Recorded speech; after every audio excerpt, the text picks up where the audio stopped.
नमस्कार मित्रांनो, मी प्राध्यापिका डॉक्टर शुभांगी राठी, भुसावळ येथील श्रीमती पक्ककोटेच्या महिला महाविद्यालयात राज्यशास्त्राची प्राध्यापिका म्हणून सध्या कार्यरत आहे. आपण भारतीय राज्यघटनेच्या ऐतिहासिक पार्श्वभूमीचा अभ्यास करत असताना बघितलं की ईस्ट इंडिया कंपनीकडून भारतीय म्हणजे ब्रिटिश सत्तेकडे कशी सत्ता आली. 1861चा कायदा असेल, 1892चा कायदा, त्यानंतर 1909 मध्ये केलेला मोर्ले मिंटो सुधारणा कायदा, 1919चा मॉन्टेग्यू चेम्सफोर्ड सुधारणा कायदा, इथपर्यंतचा भाग आपण बघितलेला आहे. या कायद्यानंतर सुद्धा भारतीय जनता खुश होती का? हा सगळ्यात महत्वाचा भाग आहे. कारण भारतीय जनतेमध्ये नाराजी होती ब्रिटिश सत्तेविषयी, सातत्याने असंतोष धुमसत होता, लोकांमध्ये आता उद्रेक निर्माण झालेला होता.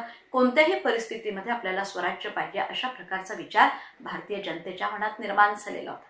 आणि मग भारतीय जनतेने या संदर्भात काय निर्णय घेतला तर निश्चितच आपण पाहतो की आपल्याकडे जालियनवाला बाग हत्याकांडाची घटना झालेली होती, खिलाफत चळवळी झालेल्या आहेत आणि या पद्धतीने जेव्हा ब्रिटिशांच्या विरोधामध्ये वातावरण निर्माण होत आणि अशाच परिस्थितीमध्ये 1 ऑगस्ट 1920 रोजी आपल्या जहाल चळवळीचं राष्ट्रीय काँग्रेसचं नेतृत्व करणाऱ्या लोकमान्य टिळकांचं काय झालं होतं? मृत्यू झालेला होता. मग शेवटी लोकमान्य टिळकांच्या मृत्यूनंतर स्वातंत्र्य चळवळीचं नेतृत्व कोणाकडे आलं? बरोबर आहे, महात्मा गांधींकडे नेतृत्व आलेलं होतं. आणि मग महात्मा गांधींकडे नेतृत्व आल्यानंतर गांधीजी अहिंसावादी होते आणि त्यांनी असहकार मार्गाचा या ठिकाणी स्वीकार केला. म्हणून स्वराज्य प्राप्त करायचं असेल तर स्वदेशी, बहिष्कार आणि राष्ट्रीय शिक्षण ही जी चतुर्सूत्री आणि स्वराज्य प्राप्तीचा हा मार्ग आहे, अशा पद्धतीने चतुर्सूत्रीचा जो स्वीकार लोकमान्य टिळकांनी केलेला होता, त्याच मार्गावर या ठिकाणी आपण पाहतो गांधीजींनी अहिंसेच्या मार्गावर असहकार चळवळ सुरू केली होती.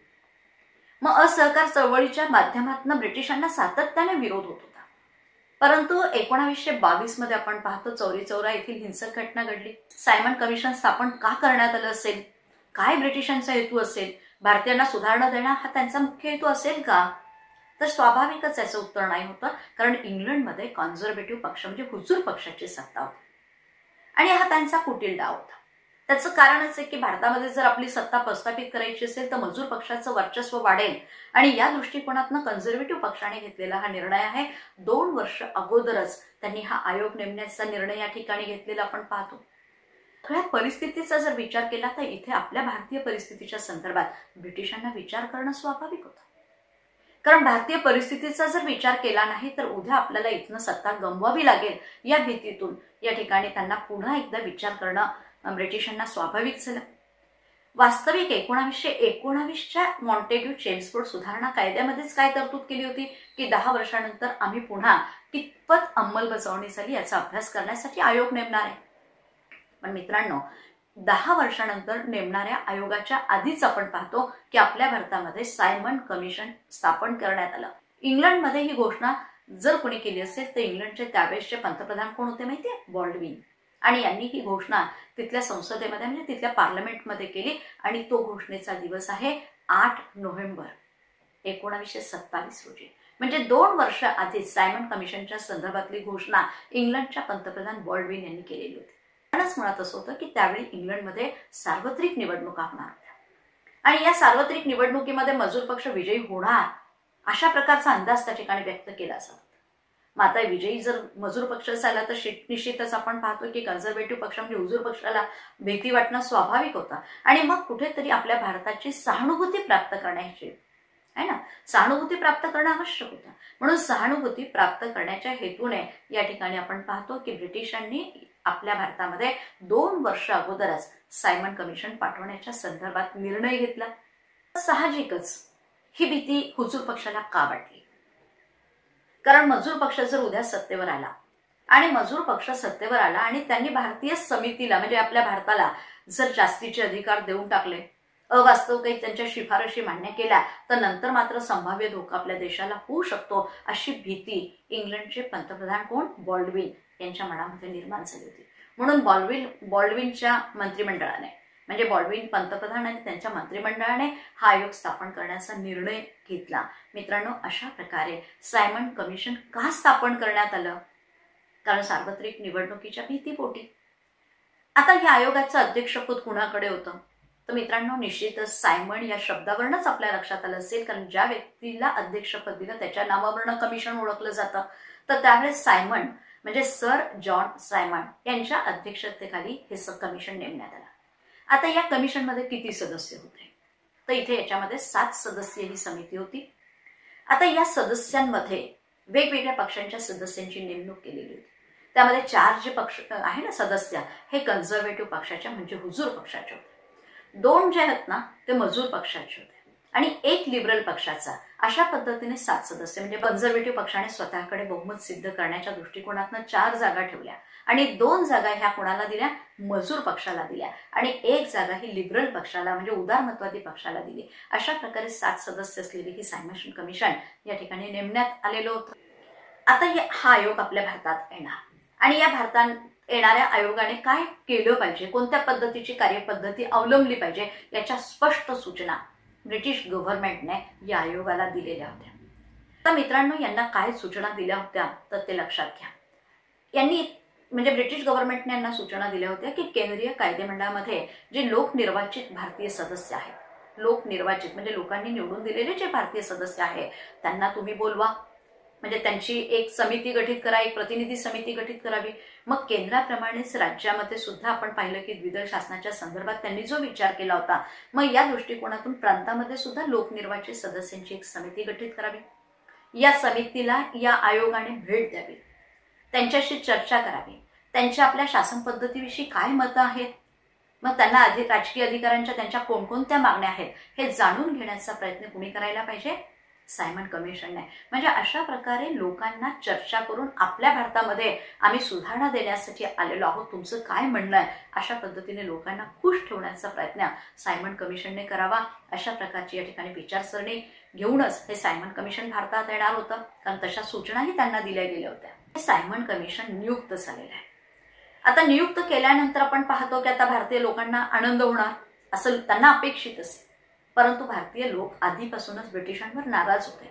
कारण यापूर्वी अनेक कायदे झाले, पण या कायद्याच्या संदर्भातला भारतीय लोकांचा जर अनुभव बघितला तर भारतीय लोक खुश होणार होते का?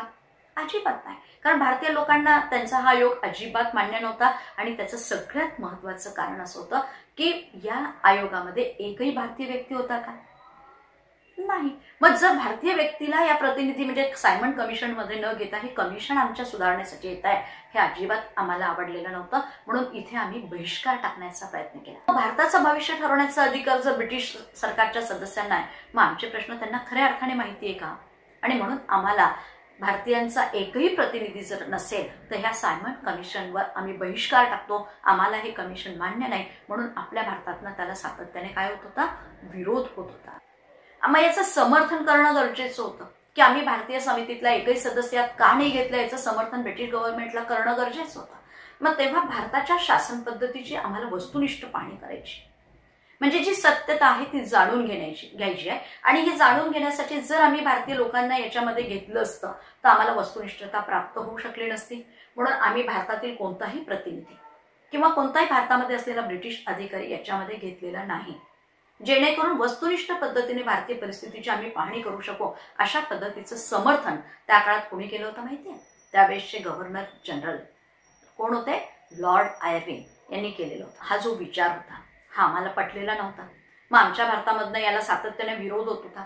मग काँग्रेस असेल, मुस्लिम लीग असेल, या पक्षासह इंडियन चेंबर ऑफ कॉमर्स आहे, मिल ऑनर्स असोसिएशन होत्या, हिंदू महासभा सभा होत्या, यासारख्या वेगवेगळ्या व्यक्तींनी म्हणा, पक्षांनी म्हणा, संघटनांनी म्हणा, या सायमन कमिशनला विरोध केलेला होता. आता सायमन कमिशनवर बहिष्कार टाकण्याच्या निर्णयाला भारतीय जनतेकडून सुद्धा प्रतिसाद मिळालेला होता, कारण जनताही नाराज होती. मग 3 फेब्रुवारी 1928 रोजी प्रथमतः आपल्या भारतामध्ये या आयोगाचं आगमन झालेलं आहे. लक्षात घ्या की 3 फेब्रुवारी 1928 तो दिवस, या दिवशी सायमन कमिशन आपल्या भारतामध्ये आलेलं आहे आणि प्रथमतः मुंबईमध्ये त्यांचं आगमन झालेलं आहे. त्या दिवसापासून ते आयोग जाईपर्यंत आपल्याकडे सातत्याने बहिष्काराच्या मोहीम चालू होत्या, कंटिन्युअस विरोध होत होता. मित्रांनो, 1928च्या नोव्हेंबर महिन्यातली ही घटना. सायमन कमिशन हे पंजाबच्या भेटीला गेलेला आणि तिथे आपण पाहतो लाल पाल ही नावं आपल्याला माहिती आहे की सायमन कमिशनला विरोध करणारी, पण पंजाबमध्ये या कमिशनला विरोध करण्यासाठी लाला लजपतराय पुढे सरसावले होते. मोठ्या प्रमाणात तिथे निदर्शनं झाली आणि या निदर्शनाला विरोध करण्यासाठी ब्रिटिश गव्हर्नमेंटने जी काही पावलं उचलली त्यामध्ये लाला लजपतराय हे जखमी झालेले होते. यानंतर आपण पाहतो ते आजारी पडले आणि पुढे याच्यामध्येच त्यांचा अंत झाला. त्यानंतर परिणाम बघा, महिन्याभरातच भगतसिंग आदी क्रांतिकारकांनी इंग्लंडचा एक अधिकारी सॉन्डर्सची हत्या केलेली आहे. आणि ही हत्या मुळातच कशामुळे झाली? लाला लजपतराय यांच्या मृत्यूचा बदला घेण्यासाठीच झालेली. याच पार्श्वभूमीवर Simon commission go back, Simon commission परत जा, अशा पद्धतीच्या वेगवेगळ्या नाऱ्यांचा आयोगाने निषेध केला आहे ना. म्हणजे सायमन कमिशन गो बॅक अशा पद्धतीचे नारे आपल्याकडे लावून सायमन कमिशनचा निषेध करण्यात आलेला होता. आता सायमन आयोगाने देशाच्या निरनिराळ्या भागाचा दौरा केला. आता हा दौरा किती दिवस केला, किती काळ केला, किती किलोमीटरपर्यंतचा केला, अशी जर आपण सखोल माहिती जाणून घेण्याचा प्रयत्न केला तर मित्रांनो, ऑक्टोबर 1928 पासून ते एप्रिल 1929 पर्यंत, म्हणजे जवळजवळ 6 महिन्यापर्यंत यांनी हे भारताचे दौरे केले. आणि या दौऱ्याच्या दरम्यान त्यांनी 22,000 किलोमीटरचा जो प्रवास केलेला आहे, अनेकांच्या मुलाखती घेतल्या, म्हणजे शेकडो लोकांच्या मुलाखती त्यांनी घेतल्या. आणि यामध्ये आपण पाहतो की तत्कालीन मद्रास प्रांतातील ब्राह्मणेतर जो वर्ग होता ना, त्यांच्या मुलाखती त्यांनी घेतल्या. मुंबई प्रांतातील मराठ्यांचा वर्ग होता, दलित गट आहे, युरोपियन आहेत, अँग्लो इंडियन आहेत, अशा वेगवेगळ्या पुढाऱ्यांच्या त्यांनी मुलाखती घेतल्या. तसेच प्रांतीय आणि केंद्रीय आहे ना, तसेच केंद्राचे असेल किंवा प्रांताच्या कायदेमंडळाच्या काही प्रतिनिधींशी सुद्धा त्यांनी चर्चा केली. म्हणजे अशा प्रकारे वेगवेगळ्या भागातील वेगवेगळ्या गटांशी आणि केंद्रीय आणि प्रांतीय कायदेमंडळाच्या प्रतिनिधींशी यांनी चर्चा केली. आणि एप्रिल 1929 मध्ये हा आयोग पुन्हा इंग्लंडला परत गेला. आणि तिथे गेल्यानंतर त्यांनी काय केलं की आपला अहवाल ड्राफ्ट करायला सुरुवात केली, म्हणजे द्यायला सुरुवात केली. जवळजवळ 1 वर्षापर्यंत अहवाल लेखन चाललं. मे 1930 मध्ये त्यांनी ब्रिटिश गव्हर्नमेंटच्या संसदेला आहे ना, म्हणजे इंग्लंडच्या संसदेला त्यांनी आपला अहवाल सादर केलेला आहे. आता हा अहवाल सादर करत असताना साहजिकच आपल्या मनात प्रश्न निर्माण होतो की अहवालामध्ये त्यांनी काय ड्राफ्ट लिहिलेला असेल, कोणत्या शिफारशी केलेल्या होत्या. आता इथे लक्षात घ्या की सायमन कमिशनचा जो अहवाल होता, तर या अहवालामध्ये मॉन्टेग्यू चेम्सफोर्ड सुधारणा जो कायदा आहे त्याची तपासणी करून द्विदल शासन पद्धती ही अपयशी ठरल्याची सुद्धा कबुली त्यांनी दिली. म्हणजे लक्षात घ्या की द्विदल शासन 1919च्या कायद्याने आम्ही स्थापन केलंय, म्हणजे इंग्लंडने स्थापन केलं होतं, पण ते अपयशी ठरल्याची नोंद या ठिकाणी सायमन कमिशनने केलेली होती. नंतर प्रांतात जी प्रचलित असलेली द्विदल शासन पद्धती ती रद्द करण्यात यावी, कारण ती अपयशी ठरली, तिला रद्द करावं. प्रांतिक शासनाची जी जबाबदारी आहे ना ती भारत मंत्र्याकडे सोपवावी. आणि मंत्र्याची निवड कोणी करायची तर गव्हर्नरने करावी. आणि या गव्हर्नरला नकाराधिकार सुद्धा असला पाहिजे. नंतर मायनॉरिटी म्हणजे अल्पसंख्याक असतील किंवा सनदी नोकर आहे यांच्या संरक्षणाचा अधिकार सुद्धा गव्हर्नरकडे असला पाहिजे. मतदारांची संख्या वाढवावी, महिलांना मतदानाचे अधिकार देण्यात यावे, विभक्त मतदारसंघ हे कायम ठेवावे, देश भारतापासून वेगळा करण्यात यावा, मुंबई प्रांतातून सिंधला वेगळं करावं, बलुचिस्तान आणि वायव्य सरहद्द प्रांत यांना केंद्रीय कायदेमंडळामध्ये प्रतिनिधी पाठवण्याचा अधिकार दिला जावा. मित्रांनो, केंद्रीय कायदेमंडळातील प्रांतांच्या प्रतिनिधींची संख्या तेथील लोकसंख्येनुसार निश्चित करण्यात यावी. केंद्रीय कायदेमंडळाच्या वरिष्ठ गृहातील सदस्य हे प्रांतिक विधिमंडळाने निर्वाचित करावे, अशा प्रकारची तरतूद यात करण्यात आली. आपल्या कार्यकारी मंडळातील सदस्यांची निवड करण्याचा अधिकार हा कुणाला असला पाहिजे? गव्हर्नर जनरलला असला पाहिजे. अशा प्रकारची सुद्धा तरतूद यामध्ये करण्यात आली. समान हितसंबंधाच्या प्रश्नावर चर्चा करण्यासाठी मग आपल्या भारतातील संस्थानिक असतील किंवा ब्रिटिश शासित भारताचे जे प्रतिनिधी आहेत यांचं एक मंडळ स्थापन केलं जावं. अशा प्रकारच्या विविध तरतुदी मित्रांनो या ठिकाणी या कायद्याने करण्यात आल्या. तसेच आपल्या भारताची भावी राज्यघटना कशा पद्धतीची असावी, आपल्या भारतामध्ये संघराज्य जर स्थापन करायचं असेल तर संघराज्यात्मक शासन पद्धती कशा प्रकारे असावी, आणि या स्थापनेची वेळ मात्र अजून आलेली नाही, म्हणजे आपल्या भारतामध्ये अजूनही संघराज्य स्थापन करण्याची वेळ आलेली नाही, असंही त्या आयोगामध्ये नमूद करण्यात आलं. मित्रांनो, सायमन अहवालाच्या बाबत साहजिकच भारतीय नेत्यांच्या प्रतिक्रिया ह्या अनुकूल असणार की प्रतिकूल? तर निश्चितच प्रतिकूल होत्या. अहवालामध्ये प्रांताला जी स्वायत्तता पाहिजे त्याची अजिबात शिफारस केली नाही. विभक्त मतदार संघाचं मात्र समर्थन केलं होतं. आणि भारताच्या स्वराज्याची जी मागणी होती ना ती ह्या आयोगाने पूर्णपणे फेटाळून लावली होती. म्हणजे ज्याच्यासाठी आम्ही लढा देत होतो ती मात्र मागणी ब्रिटिशांनी फेटाळून लावली, म्हणजे सायमन कमिशनने त्या ठिकाणी फेटाळून लावली. आता सायमन कमिशनने ज्या काही शिफारशी सुचवलेल्या आहेत ना या शिफारशी बऱ्याच अंशी 1935च्या कायद्यामध्ये आपल्याला पाहायला मिळतो. आणि हेच या सायमन कमिशनचं फलित आहे असं म्हटलं तरी हरकत नाही. तर अशा पद्धतीने या सायमन कमिशनच्या येण्यापासून ते जाण्यापर्यंत किंवा त्यांच्या अहवालापर्यंत भारतात सातत्याने प्रतिक्रिया कशा होत्या? प्रतिकूल स्वरूपाच्या.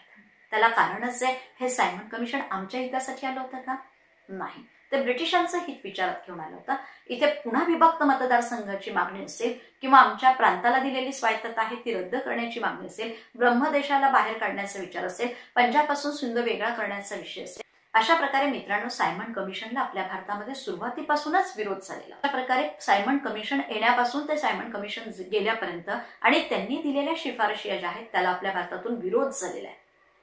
आणि शेवटी 1935च्या प्रांतीय कायद्यामध्ये ज्या काही अनेक तरतुदी आपल्याला पाहायला मिळतात त्याचं फलितच सायमन कमिशनच्या शिफारशी आहेत एवढंच आपण या ठिकाणी म्हणू शकतो. मित्रांनो, मग शेवटी आपल्याला 1935चा प्रांतीय कायदा काय आहे हे जाणून घेणं आवश्यक आहे. म्हणून पुढील भागामध्ये आपण 1935च्या प्रांतीय कायद्याचा विचार करणार. व्हिडिओ आवडला असेल तर तो लाईक आणि शेअर करायला विसरू नका. अद्यापही आपण माझं चॅनल सबस्क्राईब केलं नसेल तर ते करून घ्या, जेणेकरून यापुढचे माझे जेही व्हिडिओज येतील ना त्याचं नोटिफिकेशन प्रथमतः आपणास प्राप्त होईल. आणि आपल्याप्रमाणेच आपल्या मित्रांची मदत व्हावी यासाठी आपण माझा व्हिडिओ शेअर करावा ही विनंती. धन्यवाद.